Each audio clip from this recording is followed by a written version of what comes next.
Situé au cœur du massif du Vercors, en Isère, ce col montagneux semble sorti d'un roman noir. Mais ici, ce n'est pas la fiction qui inquiète, c'est la réalité.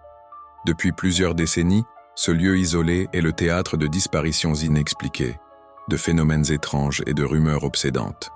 Hommes, femmes, randonneurs, soldats, même des enquêteurs, tous attirés par ce col mystérieux, et certains n'en sont jamais revenus. Aujourd'hui, nous plongeons ensemble dans l'un des mystères les plus sombres de France. Oubliez les légendes urbaines. Ici, les archives parlent, les familles témoignent. Et le silence du Vercors résonne d'un passé qui refuse de mourir. Et si tu aimes ce genre de contenu, abonne-toi à ma chaîne pour plus de vidéos. Déjà, le lieu est une zone géographie mystérieuse. Le col de l'Homme Mort culmine à plus de 1200 mètres d'altitude. Il relie la Drôme et l'Isère à travers le parc naturel du Vercors. Entouré de forêts épaisses, de falaises abruptes et de vallées encaissées, il est souvent enveloppé d'un brouillard persistant, même en été. Ce climat singulier, ce silence oppressant et cette sensation de vide, voilà ce qui frappe les rares voyageurs qui s'y aventurent. On y croise peu de monde. Et pourtant, c'est un lieu de passage ancien, utilisé depuis l'Antiquité. Mais dans les années 1950, quelque chose change. Les premières histoires étranges apparaissent. Les premières disparitions.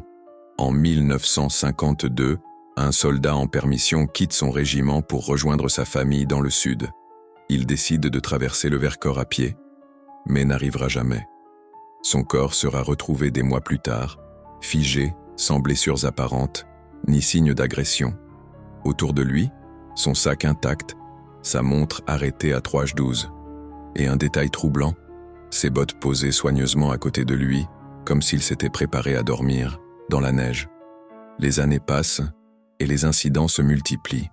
En 1967, un couple de randonneurs disparaît à son tour. Ils avaient l'habitude de la montagne. Pas de tempête annoncée. Le sentier était balisé. On retrouvera leurs affaires à l'entrée du col, mais jamais leur corps. Dans les années 1980, 2 enfants du coin affirment avoir vu un homme en cape noire qui flottait au-dessus du sol, non loin du col. Pris pour des histoires de gamins, jusqu'à ce qu'un photographe amateur, en 1984, capte une silhouette floue sur l'un de ces clichés. Ce qu'on y voit est encore aujourd'hui sujet à débat.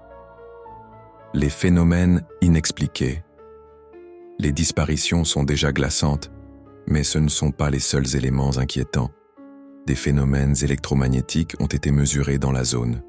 Les boussoles s'affolent, les GPS se bloquent. Des témoins parlent d'échos de voix alors qu'ils étaient seuls. D'autres affirment avoir perdu plusieurs minutes de leur temps, incapables de se souvenir de ce qu'ils faisaient. Certains avancent des théories, champs magnétiques naturels, perturbations géologiques ou même zones interdimensionnelles.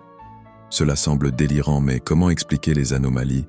Un ancien gendarme de Villard-de-Lans a confié anonymement en 2003 « Ce col, il faut y aller pour comprendre. On sent que ce n'est pas un endroit comme les autres. Même les animaux changent de comportement là-bas. » Les enquêtes et les tentatives d'explication. Plusieurs journalistes et enquêteurs du paranormal se sont penchés sur le dossier. Certains évoquent des faits liés à la Seconde Guerre mondiale. Le Vercors a été le théâtre de violents affrontements entre maquisards et troupes nazies. Des exécutions, des cadavres jamais identifiés, le passé pourrait-il peser sur ce lieu? Mais cela ne justifie pas les phénomènes récents. Des scientifiques ont mené des expériences sur les ondes et le sol, sans résultat concluant. Pas de failles géologiques, pas de gaz toxiques connus, rien de visible, et pourtant tout le monde ressent ce quelque chose. Un dernier cas a marqué les esprits. En 2011, un alpiniste expérimenté, ancien militaire, disparaît avec une caméra GoPro sur lui.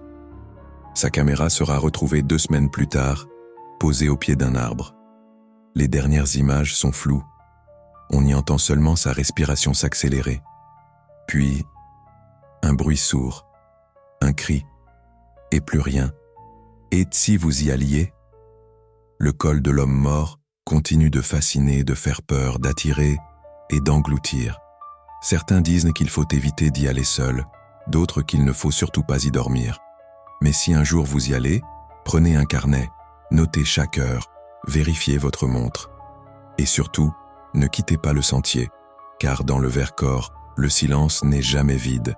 Et parfois, les lieux ont une mémoire qui vous observe et qui parfois choisit de vous garder.